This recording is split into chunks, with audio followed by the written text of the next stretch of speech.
اس کے پاس سب کچھ تھا، شوہر، گھر، رزق، مگر زبان پر صرف شکایت۔ پھر ایک دن تقدیر نے ایسا پلٹا کھایا کہ ربیہ کو احساس ہوا شکر نہ کرنے کی قیمت کتنی بڑی ہوتی ہے۔ یہ صرف ایک عورت کی کہانی نہیں، یہ سبق ہم سب کے لیے ہے۔ آخری لمحہ دل بدل دے گا، ضرور آخر تک دیکھیے گا۔ یہ قصہ تقریباً 400 سال پرانا ہے۔ ایک دور دراز گاؤں میں ایک عورت رہتی تھی جس کا نام ربیہ تھا۔ اس کا شوہر عبدالسلام ایک محنتی لکڑہارا تھا۔ دونوں کی زندگی سادہ مگر پرسکون تھی۔ اللہ کا دیا سب کچھ تھا، کھانے کو روٹی، رہنے کو چھت اور پہننے کو کپڑا۔ لیکن ایک بات تھی جو ربیہ کی طبیعت میں مستقل خلل ڈالتی، ناشکری۔ عبدالسلام پر ہر روز جنگل جاتا، لکڑیاں کاٹ کر لاتا، بازار میں بیچتا اور جو ملتا گھر لے آتا۔ لیکن ربیہ روز یہی شکایت کرتی، دیکھو دوسروں کے پاس کیسے کپڑے ہیں، کبھی گوشت نہیں آتا ہمارے گھر، میں تو تنگ آ گئی ہوں اس غریبی سے۔ عبدالسلام ہر بار نرمی سے کہتا، ربیہ شکر کر اللہ کا، کم از کم ہمیں بھوکا سونا نہیں پڑتا۔ لیکن ربیہ کی زبان پر شکر نہیں، صرف شکایت تھی۔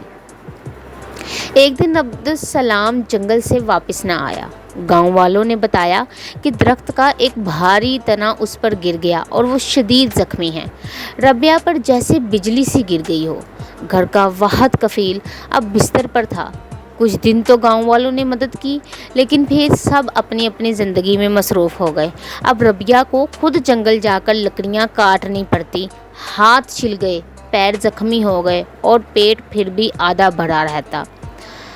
ایک رات وہ تھک ہار کر سجدے میں گری اور روتے ہوئے کہا، یا اللہ، کیا میری ناشکری کی سزا یہ ہے؟